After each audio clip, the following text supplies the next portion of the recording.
कायदे आज़म की तस्वीर हम इसे हाथ से बनाते हैं। हमारे मैन्युफैक्चर जो है ना, ये एक एक पीस को कर ये अपना वेल्ड कर ये इस पीस की शक्ल दे रहे हैं। लोग चाइना का शोर मचाते हैं ना, हमने अपने मुल्क के अंदर पाकिस्तान में ये तमाम चीज़ें जो है ना चाइना की बनानी शुरू की हुई है। ये सारा हैंडीक्राफ्ट में आता है और ये चाइना ये पीस नहीं बना सकता। हमने इसको जो है ना, हम ये पहले पीतल तांबे का पीस बनाते थे, अब हमने इसको लोहे में शुरू किया। ये UAE का कौमी निशान बना हुआ है, ये कॉपर एंटीक में बना हुआ है, घोड़ा बना हुआ है, तमाम चीज़ें ये हाथ की बनी हुई हैं। ये ओरिजिनल पीस है बुद्धा का और ये तकरीबन 1000 साल पुराना है, क्योंकि ये पत्थर पे काम किया गया है और ये जो पत्थर है ये आजकल अवेलेबल ही नहीं है। अस्सलाम वालेकुम नाज़रीन, मैं आपका होस्ट नवीद और आप देख रहे हैं वॉइस ऑफ नेशन। नाज़रीन, इस टाइम हम मौजूद हैं यादगार हैंडीक्राफ्ट फैक्ट्री के अंदर और मैं आपको ये बताता चलूँ कि हमारे साथ जो शख्सियत मौजूद हैं ऑल ओवर द पाकिस्तान सबसे बेहतरीन हैंडीक्राफ्ट का काम करने वाली शख्सियत हैं। और मैं ये बता दूँ कि पंजाब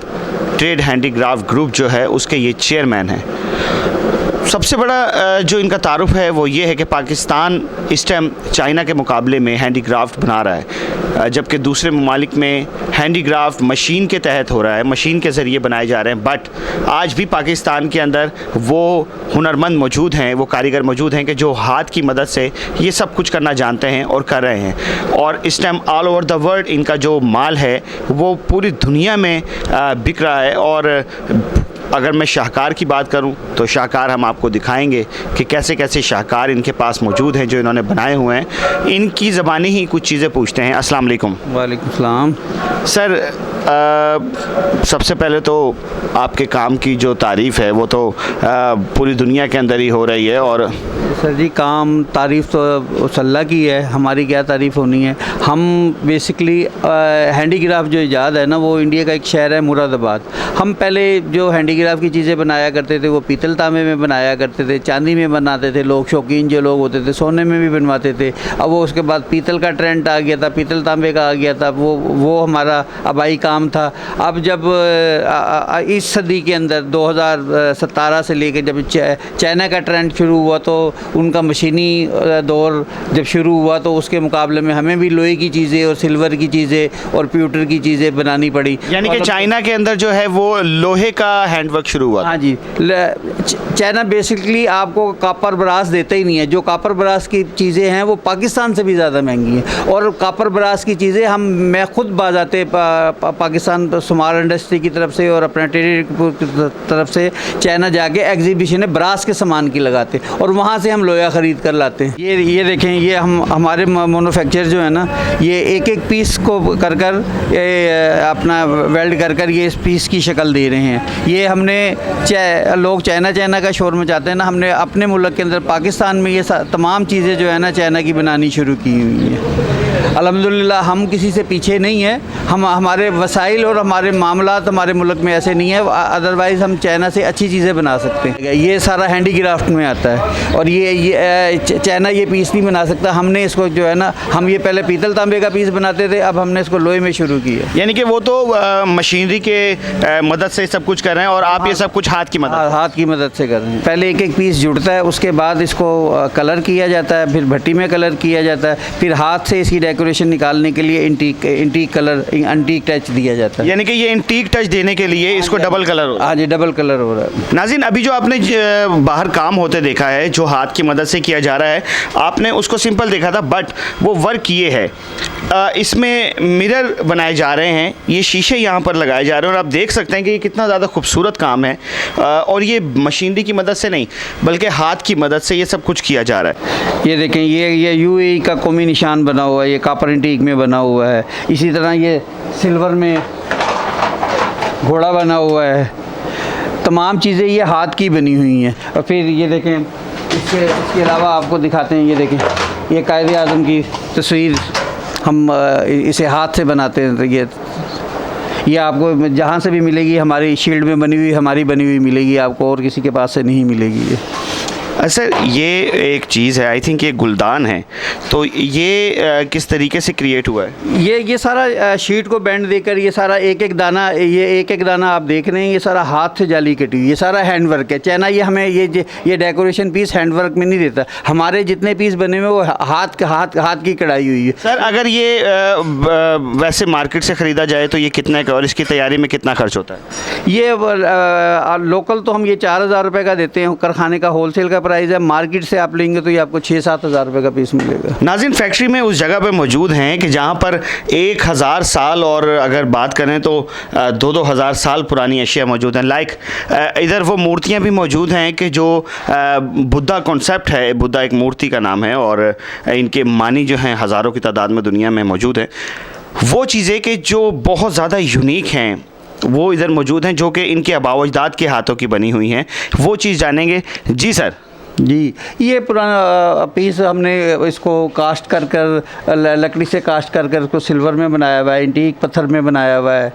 और कुछ ओरिजिनल और ये देखें, जैसे ये ओरिजिनल पीस है, ये हमने एक लाट ख़रीदी थी उसमें आ गई। कुछ पुरानी चीज़ें, अब ये देखें, ये पुराने बर्तन मिलते हैं, ये 100-200 साल पुराने होते हैं। इस पर हम काम कर इसकी तैयारी वगैरह करके इसको फिनिश कर एंटीक कर देते हैं। लोगों के ये घर की तैयार करके लोगों के घर की, लेकिन ये पुर्जा, ये इसकी अगर बैटरी कराएं तो आपको ये साफ पता लगेगा ये तो 200 साल तो 300 साल या 150 साल पुराना पीस है।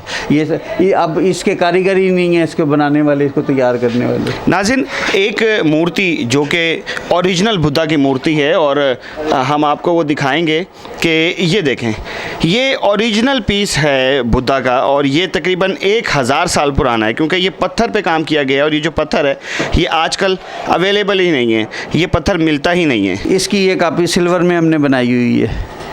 जो एंटीक तो महंगा पीस होता है, ये न्यू पीस जो है वो ये सस्ते, हर आदमी इसको ख़रीद लेता है।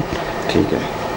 आपके पास सुनने में ये भी आया कि आपके पास उस वक्त की तलवारें भी मौजूद हैं जो कि बड़े बड़े कारीगरों के हाथों से बनी हुई हैं। हाँ जी, और ओरिजिनल सिखों की दौर की तलवारें और मुग़लों के दौर की तलवारें हमारे पास सामान में आ जाती हैं एंटीक में, तो वो फिर वो हमने अपने शोरूम की जीनत बनाई हुई होती है। कोई आता है तो उसको दिखा देते हैं। सर ये क्या चीज़ है और ये किस तरीके से क्रिएशन हुई है? ये चंगेज़ खां का वो मॉडल बना हुआ है। लेकिन ये एंटीक नहीं है, ये उसकी कॉपी कर नया पीस बनाकर उसकी शक्ल दी हुई है। सही है। पाकिस्तान में जब वो चाइना हुई तो फिर हमने आप तमाम जितनी वैरायटी देख रहे हैं ये सब चाइना के मुकाबले पे हमने पाकिस्तान में बनानी शुरू की है, फाइबर में, लोहे में और सिल्वर के अंदर। सर कितनी हैंडीक्राफ्ट्स की कितनी क्लासेस हैं और कितनी चीज़ों के अंदर हैंडीक्राफ्ट का काम होता है? हैंडीक्राफ्ट की मेरे भैया, हैंडीक्राफ्ट एक ऐसा काम है जो हर मुल्क की अपनी सकाफ़त होती है। आप चाइना चले जाएंगे, चाइना में हैंडीक्राफ्ट हो रहा है। आप सऊदीया चले जाएंगे, आप सऊदीया में हो रहा है। ईरान में चले जाएंगे, ईरान में हो रहा है। अपना इंडिया, हमारे पड़ोसी मुल्क चले जाएंगे, वहाँ हो रहा है। इसमें लकड़ी आ जाता है, इसमें धागा आ जाता है, इसमें कपड़ा आ जाता है, इसमें मार्बल आ जाता है, इसमें सोने चांदी की चीज़ें आ जाती हैं। हैंडीक्राफ्ट जो है वो जिस मर्जी चीज़ में आप बना लें, यानी कि आर्ट से रेलिवेंट जितनी चीज़ें हैं उन सब में ये क्रिएट हो सकता है। सब में देखें ना, पत्थर में भी हैंडीक्राफ्ट बनता है, मिट्टी में भी हैंडीक्राफ्ट बनता है। हैंडीक्राफ्ट के वो हुनरमंद का काम है, वो जिसका कारीगर है वो ने आपको जो है ना हैंडीक्राफ्ट की चीज़ें बना कर देनी। हमारे मुल्क में हैंडीक्राफ्ट के चीज़ें बनाने वालों की हमारे पास हर किस्म का, हमारे पास हाथी दांत के काम करने वाले कारीगर हैं, हमारे पास ऊँट की हड्डी पे काम करने वाले कारीगर हैं, हमारे पास इवन के जानवरों की खालों पे काम करने वाले, मुल्तान के अंदर हमारे पास काम होता है। हमारे पास लकड़ी के बेहतरीन सिला वाली हमारा भरा हुआ है, हमारा लोहे के ऊपर, तांबे पे, पीतल पे, ये सब हर मुल्क के अंदर हैंडीक्राफ्ट जो है वो हर मुल्क के अंदर का काम होता है। नाज़रीन, मैं आपको बताता चलूँ, अमीर हुसैन साहब के जो हाथ का जो जादू है वो सिर्फ दूसरे ममालिक के अंदर नहीं बल्कि हमारे जो इदारे हैं और पाकिस्तान के वो इदारे के जैसे पाक आर्मी है, नेवी है, पाकिस्तान आर्मी है, नेवी है, इसके अलावा जो हमारे बड़े बहुत नामी ग्रामी जो सियासतदान हैं, नवाज़ शरीफ साहब हो गए और बहुत बहुत बड़े नाम हैं, उनके घरों में और उनके जो दफातर हैं उनमें अमीर हुसैन साहब के जो हाथ का जादू है वो मुँह वहाँ पर झलकता है। और मैं आपको एक और चीज़ बताता चलूँ कि कोर कमांडर हाउस के अंदर एक बहुत बड़ा उकाब आपने देखा होगा जो दूर से नज़र आता है, वो अमीर हुसैन साहब का बनाया हुआ है। कारगिल के जो शहीद थे कर्नल शेर खान साहब की जो यादगार है उधर बाज लगा हुआ है, वो अमीर हुसैन साहब का है। नेवी के लिए इन्होंने तोपें बनाई हुई हैं हैंडीक्राफ्ट्स के ज़रिए और बहुत सी ऐसी चीज़ें जो इनसे पूछेंगे। अमीर हुसैन साहब, सुनने में आया था कि नवाज़ शरीफ साहब और हमजा शहबाज साहब को भी आपने शेर दिए थे, वो क्या किस्सा है? वो अपना एज ए हमारे लीडर हैं तो उस पर हमने क्या कहते हैं उन्हें लकड़ी के बनाकर शेर गिफ्ट किए थे। तो वो किसी भी चीज़ में जब कोई आदमी फील्ड में काम करता है जिससे मोहब्बत करता है उसको तोहफ़ा देता है तो तोहफ़े दिए जाते हैं, लिए भी जाते हैं। तो ये तो चलता रहता है। बाकी हम काम किसी किस्म का भी हो, नेवी का भी काम करते हैं, आर्मी का भी करते हैं, उनकी जो शील्डें वगैरह होती हैं, कप वगैरह होते हैं, पीतल की डेकोरेशन की बेल्टें वगैरह होती हैं, तो तमाम किस्म का काम उन जिन इदारों को चाहिए होता है शील्डें वगैरह वो बना कर देते हैं। सर, आपसे मुंसलिक आपके जो ख़ानदानी ये सिलसिला चल रहा है, ये कितने सालों से चल रहा है और क्या सब ही इसी काम से मुंसलिक है? हमारा ये आबाई काम है, मेरे बाप दादा से हमारा ये तीसरी चौथी नस्ल, हम इंडिया से बिलीव करते हैं तो इंडिया से ही हमारा ये काम होता आ रहा है। हमारा यहाँ कोर्ट ऑफ द मालिक है, वहाँ पर हमारे सारे मुरादाबाद कॉलोनी है इस काम के, वहाँ सारा डेकोरेशन का काम करते हैं। फिर पिछली गवर्नमेंट हमजा साहब के अपना नवाज शरीफ साहब की गवर्नमेंट में हमने अपने कारीगरों को पंजाब ट्रेड हैंडीक्राफ्ट का ग्रुप का मैं चेयरमैन हूँ, हमने गवर्नमेंट से 3-3 मरले की वर्कशॉपें बनवा के उन्होंने हमें विलेज बना कर दिया है। और फिर उन्होंने गवर्नमेंट ने हमें स्पोर्ट के लिए हमें फ्राहम किए थे प्लेटफार्म कि हम जाके एग्जीबिशन TDP की तरफ से लगाते थे, चैम्बर की तरफ से लगाते थे। लेकिन जब से ये पीछे 4-5 साल कोरोना आ गया और दूसरे मामलात हो गए, स्पोर्ट हमारी बंद हो गई। पाकिस्तान पूरे की स्पोर्ट बंद है। दुनिया में तो सामान तब हम लेके जाएंगे ना, हम स्पोर्ट करेंगे। गवर्नमेंट हमारी हमें कोई रिबेट नहीं देती, हमें कोई सहूलतें नहीं देती। इंडियन गवर्नमेंट 35% रिबेट देती है जो बाहर जाके एग्जीबिशनें करते हैं। तो ज़र मुबादला तो वो लोग लाते हैं, हम अपने कल्चर से हट गए हैं, हमारी स्पोर्ट ही नहीं हो रही। आप हमारी स्पोर्ट देख लें, पहले हमारी ज़ियाउल-हक साहब के दौर में स्पोर्ट होती थी 50%, 20% गवर्नमेंट हैंडीक्राफ्ट की चीज़ों पे रिबेट देती थी। अब 0% रिबेट है, कोई सहूलतें नहीं है, सब अपनी अपनी सियासत में लगे हुए हैं। स्पोर्ट की तरफ या इंपोर्ट की तरफ किसी का इंपोर्ट की तरफ ध्यान है, स्पोर्ट की तरफ किसी का ध्यान नहीं है। दिन ब दिन किसी भी शोबे में ले ले, पाकिस्तान का कोई भी शोबा हो वो स्पोर्ट से ज़ीरो हो गया है।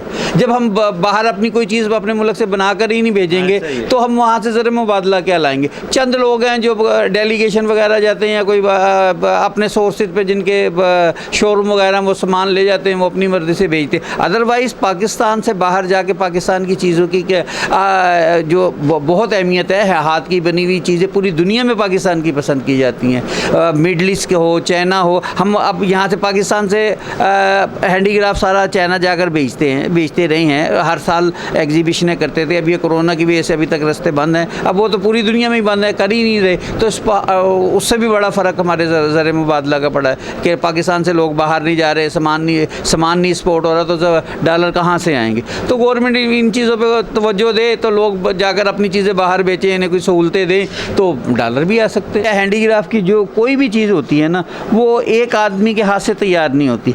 ये तकरीबन पाँच हाथों से गुजर कर एक पुर्जा तैयार होता है। पहले इसकी ढलाई होती है, फिर इसकी सफाई होती है, फिर इसकी बनावट आती है, इसका शेप, चाहे शीट लेकर जो शेप बनाना होता है उसका शेप बनाया जाता है, फिर उसको जो है ना अपना फिनिशिंग पर आता है। कोई भी काम हैंडीक्राफ्ट का कोई भी काम हो वो 5-6 मरहलों से गुजर कर तैयारी पर आता है। एक आदमी के से वो तैयारी पर नहीं आता। इसका फिनिश करने वाला कारीगर अलहदा होता है, इसका पॉलिश करने और बफिंग करने वाला कारीगर अलहदा होता है, इस पर हैंडवर्क करने वाला कारीगर अलहदा होता है, इसको शीट में डिज़ाइन देने वाला कारीगर अलहदा होता है। तो हैंडीक्राफ्ट की कोई भी चीज़ होगी तो वो तकरीबन 4-5 मरहलों से गुजर कर होगी। पहला प्रोसीजर इसका ढलाई, पहले तो इसका हाथ से पाटन बनता है। हाथ से पाटन बनाने के बाद वो ओके किया जाता है कि हाँ जी इसकी नोक पलग ये खड़ा हो रहा है, बैठ रहा है, सारा इसका देखा जाता है। फिर ये ढलाई होता है। ढलाई होने होने के बाद इसके ये सारे जॉइंट वेल्डिंग होते हैं। वेल्डिंग होने के बाद इसको जो है ना अपना बफ़ की जाती है। बफ़ करने के बाद इसको कलर जो भी देना हो, आपने एंटीक कलर देना हो या जो भी करना हो, फिर वो जो है ना वो उसकी तैयारी की शक्ल आती है।